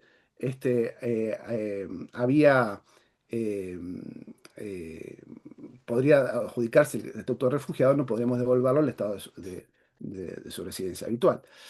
Y el problema es que, lamentablemente, lo sabemos, la CORE está desbordada de casos de solicitud de refugio. Quiere decir que toda la rapidez que nos hablaba la doctora Pose y que se le exige legalmente a los jueces a dictar sentencias en 24 horas, a las partes, a tener que evacuar traslados en 6 días. Sin embargo, con la CORE estamos meses o años esperando una resolución. Y cuando finalmente llega, llega con consideraciones generales de que en el estado de su residencia habitual es público y notorio de que existen problemas. Eh, y no que particularmente la niña, en este caso era una niña, al retornar al estado de su residencia habitual, iba a sufrir los problemas que aquejan, perdón, a la generalidad de la población en su conjunto enumerado. El Uruguay ha adoptado, sobre todo, esto se da para los casos de los nacionales venezolanos, ha adoptado un programa que se conoce como Prima Facie, donde si es nacionalidad venezolano, prima facie se le otorga la calidad de refugiado sin analizar el caso concreto. Después, eventualmente, se puede analizar el caso concreto si corresponde, pero prima facie, sin hacer mayor análisis, solamente por ser nacionalidad venezolano, se le estaría dando la calidad de refugiado. Como ven acá en el programa indica que hay como una ventana, ¿no? De haber solicitado el refugio antes del 29 de mayo del 2024. Creo que además se vencía hasta en el 2025. No sé si esto se ha renovado o no, pero yo en lo particular, y otra vez hablo a título personal, no involucrando a la autoridad central, yo creo que cuando el caso involucra a un niño que ha pedido la restitución internacional, que ya ha actuado un juez, que ya ha escuchado a ambas partes, que ha habido incluso un tribunal de apelaciones, que hay una sentencia firme, no cabe resoluciones genéricas evidentemente, si un caso de un niño en concreto estamos dentro de lo que encuadra típicamente en un caso de un refugiado, lógicamente corresponde entonces ampararlo, protegerlo y no devolverlo. Pero simplemente porque se diga que eh, que la situación en materia de derechos humanos en el país de origen de la solicitante ha motivado al Estado uruguayo a adoptar programas específicos, como cita el Prima Facie, que el caso individualmente considerado se inscribe en la situación sistemática de violaciones de derechos humanos, que el deterioro de la situación en materia de derechos humanos en el país que origina la solicitante ha sido aún más significativo desde mayo del 2024, que el caso es concreto de análisis, bueno, que hay múltiples informes, pero múltiples informes de acuerdo al país, pero no hay múltiples informes de acuerdo a que esta niña en concreto, así como yo decía que para las medidas de protección hay que ver las medidas en concreto, bueno, también creo yo, para establecer si corresponde o no al refugio, también tendría que pensarse si esa persona en concreto la necesita o no. Bueno, en este caso la menor se le ha dado entonces la calidad de refugiado y por tanto la ejecución ha quedado suspendida mientras mantenga esa calidad. ¿Mm? Bueno, esto es una novedad que los quería traer para que lo tuvieran en cuenta. Rápidamente, porque ya veo que me estoy quedando sin tiempo, restitución segura, medidas de protección. Decíamos, bueno, el artículo 22 de la ley nos dice que aún en caso que se hayan acreditado la existencia de riesgo grave, eh, si deberá retornarse al estado de su residencia habitual al menor, si se demuestra que se pueden adoptar las medidas adecuadas para garantizar la protección de la misma hasta la restitución. Eh, yo decía, estas medidas deben ser concretas, específicas para el niño afectado, ¿m? Y deben ser pasibles de ejecutarse desde el momento de su retorno.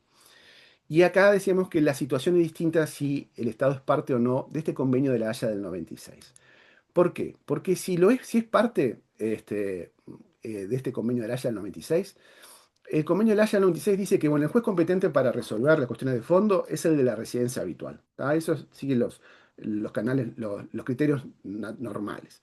Pero también da una competencia concurrente al juez de urgencia, ¿m? Al juez que está adoptando una medida de protección de urgencia, que sin duda lo es el juez de la restitución, que está adoptando, que es un juez que debe atender una urgencia, decidir el retorno o no, y está adoptando una medida de protección de urgencia para el retorno. ¿Tá? Entonces, dice que este juez de urgencia va a poder adoptar medidas de protección que van a ser reconocidas de pleno derecho en todos los estados parte del convenio 96, inclusive la del estado de su residencia habitual, que es decir, que esa medida de protección que dice, por ejemplo, no acercamiento del menor al solicitante en un radio de tantos kilómetros, bueno, o tantos metros, esa medida que afecta al derecho de custodia del solicitante, que no podría hacerlo de conformidad al convenio de la Haya del 80, porque la sentencia del convenio de la Haya del 80 no puede modificar el derecho de custodia, lo dice expresamente el artículo 16, pero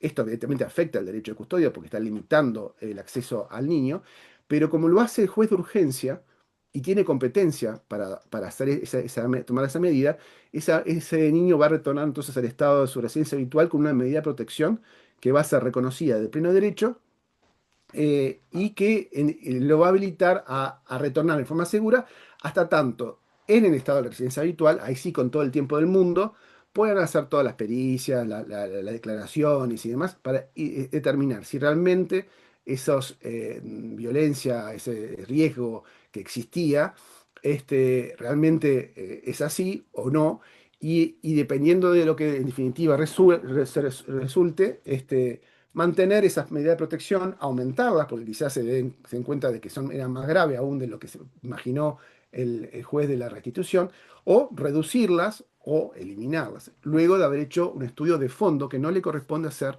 al juez de la restitución y sí le corresponde hacer al juez de la residencia habitual del niño. ¿M? Si no tenemos convenio del 96, ahí lo que necesitamos es la adopción de medidas espejo. Esto es, como yo sé que si yo digo, por ejemplo, que el niño no se el padre o madre, el solicitante, no pueda acceder a, al niño en un radio, yo sé que esa medida es fuera del ámbito de mi competencia y de última va a tener eficacia territorial. Pero una vez que salga ese niño al país, retorne al país de su residencia habitual, bueno, no va a tener ninguna eficacia esa medida. Entonces, para que tenga eficacia, yo tengo que previamente decir, bueno, que en ese estado de residencia habitual adopten una medida de idéntica naturaleza. ¿Ah? Entonces, estoy solicitando al juez de la residencia habitual que dicte una medida de protección que establezca el no acercamiento del niño, del solicitante al niño. Entonces, una vez que yo tenga esa sentencia, digo, bueno, ahora sí puede retornar, porque yo sé que cuando ponga un pie en el estado de residencia habitual, ya no va a estar protegido por mi sentencia, pero va a estar protegido por la sentencia del juez extranjero.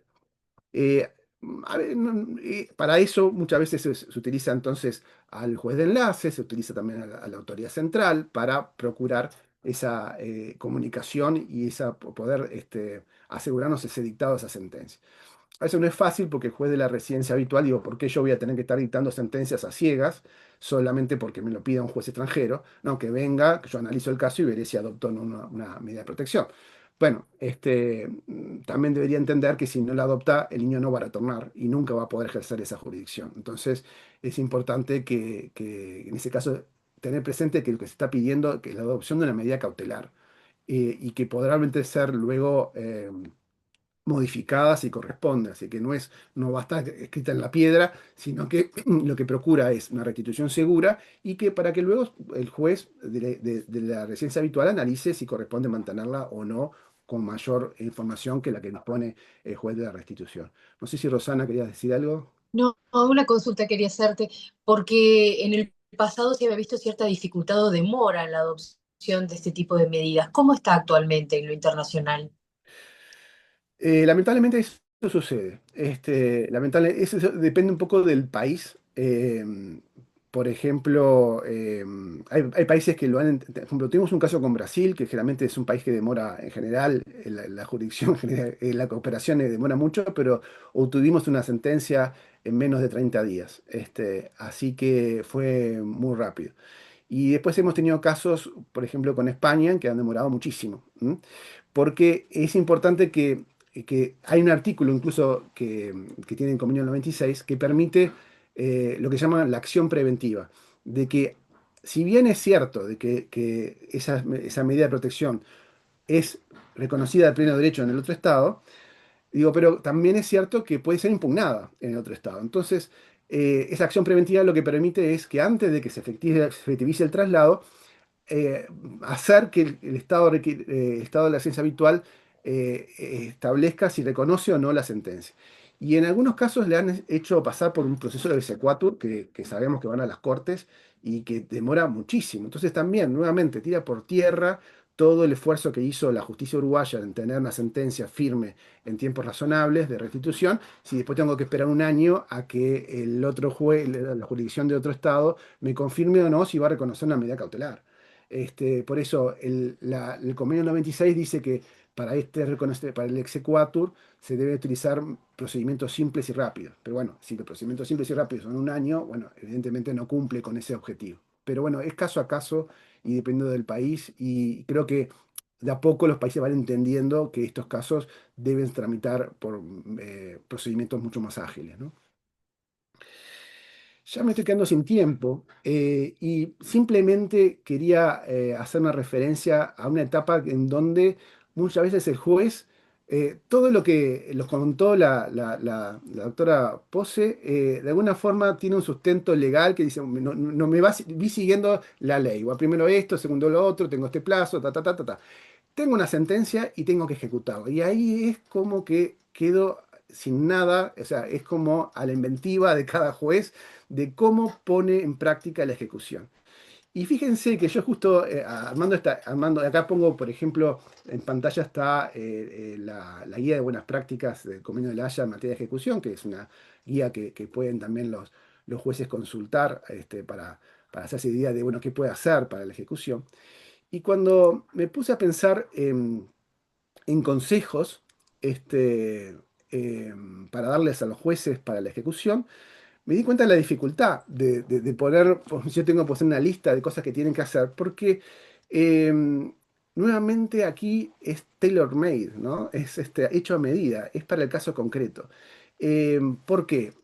Yo recuerdo una vez una expositora de estas personas que hoy hablan de sustracción de menores y mañana del sexo de los ángeles con el mismo criterio, con la misma ponderación, y decía muy abiertamente Uno conoce un caso de restitución, uno conoce todos, lo cual, bueno, si tenía alguna duda de su supina ignorancia, me lo confirmó. Porque justamente es todo lo contrario.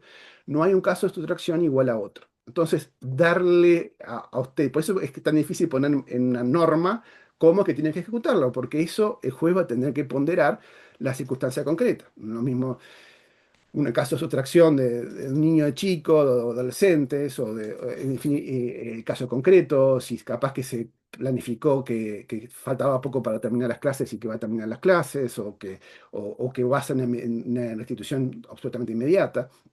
Lo que sí creo que es importante, por eso creo que puse énfasis en esto, en esta diapositiva, es que el juez debe recordar el 350.5, ¿no?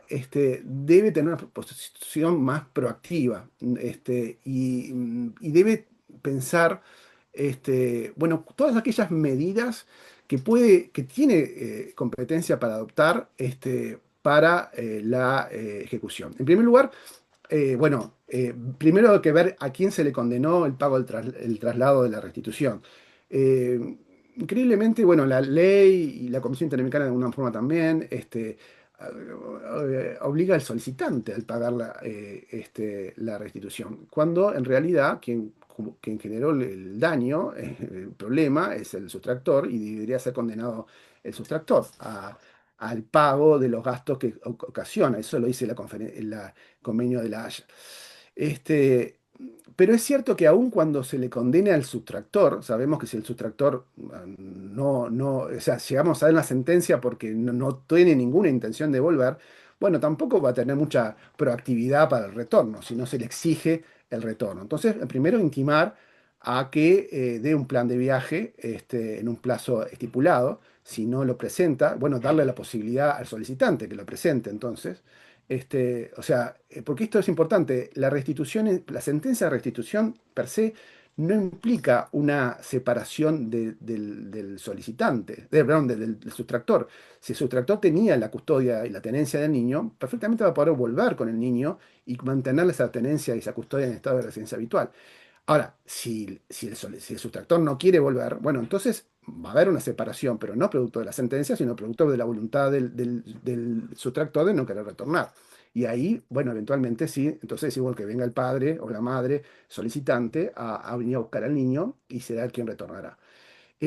Pero ahí realmente hay que ser muy creativos, porque ¿qué pasa? Muchas veces estos retornos son en aviones. Entonces, ¿qué pasa si el solicitante, bueno, paga los pasajes del niño, de la parte sustractora, el vuelo es a las 3 de la tarde y se le da todos los pasajes, se le da todo y el sustractor decide no ir, y ya está. Y frustra y hace pagar y hace perder un pasaje, y quizás la única chance que tenía, porque a veces el solicitante no tiene un poder económico como para estar comprando pasajes aéreos todos los días. Entonces, eso hay que preverlo, la posibilidad de que no quede a la libre voluntad. Bueno, esperemos que el sustractor que se opuso de todo el proceso a volver, ahora lo haga voluntariamente sin ningún problema. No, probablemente no tenga ganas de volver y no colabore con eso. Entonces, bueno, en algunos casos ha intervenido, ha sido acompañado por el alguacil o el actuario. En algunas cosas ha tenido que pedir el auxilio de la fuerza pública. En algunos casos donde el solicitante viene al Uruguay a llevárselo o al niño o a acompañar a los dos. Bueno, entonces prever si ya está el solicitante acá, entonces quizás ordenar la entrega del niño al solicitante, para que el viaje lo haga con el solicitante. Después, que cuando vuelva, le entregará el niño de vuelta al sustractor si es quien tenía la tenencia. Pero que el viaje lo haga acompañado de quien tiene el interés de que ese viaje se efectivice, si no hay riesgo para el niño, ¿no? Obviamente. Digo, hay que tener, han habido cantidad de casos. Hubo, por ejemplo, recuerdo un caso de Tacuarembó, en donde se puso en contacto con Rivera, tenía que volver a Brasil, se puso en contacto con el juez de Rivera para que el juez de Rivera acompañe a la frontera y se cerciore que efectivamente se ingrese al Estado, a Brasil, en fin, creo que hay mucho grado para la creatividad en esta parte de la ejecución y donde el juez cumple un rol muy, muy importante. Creo que acá hay que lo que tener claro es que justamente el sustractor que ha perdido, o sea, es como estos juicios de blanco y negro, ¿no? Es muy difícil. Entonces, ir al aeropuerto, toda esa situación es realmente muy difícil, sí. Yo me he auxiliado por la alguacil del juzgado para poder hacer. Bien, y yo, si me permiten, porque sé que tengo 6 minutos, y esto a modo de chapa y fuera de tema, pero que puede estar muy vinculado, y además aprovechando la circunstancia de que está la doctora Iris Vega aquí presente, con la cual no le adelanté que la iba a nombrar, pero creo que es interesante relatarles a ustedes, a los operadores de familia, una circunstancia que aconteció hace muy poco donde en un juicio donde la doctora me lo va a poder explicar quizás mucho mejor que yo, donde eran unos niños que tienen su domicilio en Inglaterra y tienen un bien que heredaron en Uruguay y tienen era necesario la venta de ese bien. Bueno, se necesitaba la venia judicial. El tema es que el convenio con Inglaterra tenemos vigente el convenio 96 y que establece que la protección, es un tema de la venia, obviamente tiene que ver con la protección del incapaz, la venia, la protección del niño en cuanto a su persona y sus bienes, en este caso sería sobre sus bienes, no es competente el juez del lugar de ubicación de los bienes, sino el juez del lugar de residencia habitual del niño. Entonces, eventualmente la venia la tenía que dar el juez inglés. ¿Mm? Sin embargo, el caso se presenta en Uruguay y la parte solicita que la justicia uruguaya solicite la transferencia de la competencia inglesa al Uruguay, ¿no? Que eso está previsto en el artículo 8 y 9 del convenio 96. Que el juez, que originariamente competente, el juez inglés, le transfiera la competencia al juez uruguayo para que sea el juez uruguayo, que es el juez más próximo al bien que se estaba para vender, en definitiva, valore si corresponde o no dar o no esa venia. Y la doctora Vega emite entonces un exhorto solicitando esa transferencia de la competencia hacia el Uruguay. Y bueno, el exhorto fue a Inglaterra, fue un juzgado, y el juzgado efectivamente transfiere la competencia a la justicia uruguaya. Es el primer caso que conozco que se utilizó este mecanismo. Por eso me parece importante ponerlo de relieve y también darle la palabra a la doctora Vega si quiere hacer alguna referencia, porque me falta la final de la historia de si efectivamente pudieron vender o no ese bien, pero y debo recalcar además que si bien hubo una demora en lo que es el proceso en la restitución, en la autoridad central inglesa, el juez lo resolvió en 4 días. ¿M? O sea, no hubo demora desde el punto de vista judicial inglés. El juez lo recibió un día, a los 4 días, sin audiencia, entendió, comprendió el caso y ordenó la transferencia de la competencia. Entonces creo que es una nueva práctica en la cual no estamos acostumbrados y que poder ver que son exitosas y que es factible poder pedir en estos casos que nos sintamos que no somos competentes, pero que somos más adecuados para, en un caso concreto, ser quien decide sobre una situación, pedir esa transferencia de la competencia. No sé si la doctora Vega quiere decir algo, le cedo la palabra. Buen día, ¿qué tal? ¿Cómo les va? ¿Qué tal, doctor? Eh, Estamos tramitando la venia todavía, no ha concluido, pero me comprometo que cuando concluya yo ya les mando el retorno a ustedes, así tienen todo el caso cerrado. Bárbaro. Sí, la verdad que yo también, para mí fue la primera vez en el desempeño jurisdiccional, la primera vez que vi ese planteo, pero bueno, va a tener andamiento, sí, seguramente sí. Bueno, bueno, me alegra, sí. Sí, para usted ya le digo y para todos, porque creo que no, ya, creo, por lo menos por la autoridad central no tiene constancia de que haya sido solicitado en otra oportunidad. Así que bueno, espero que sea la primera de muchas. Incluso a nivel regional, ¿no? Esto lo de la transferencia de competencia es una situación más común en el common law.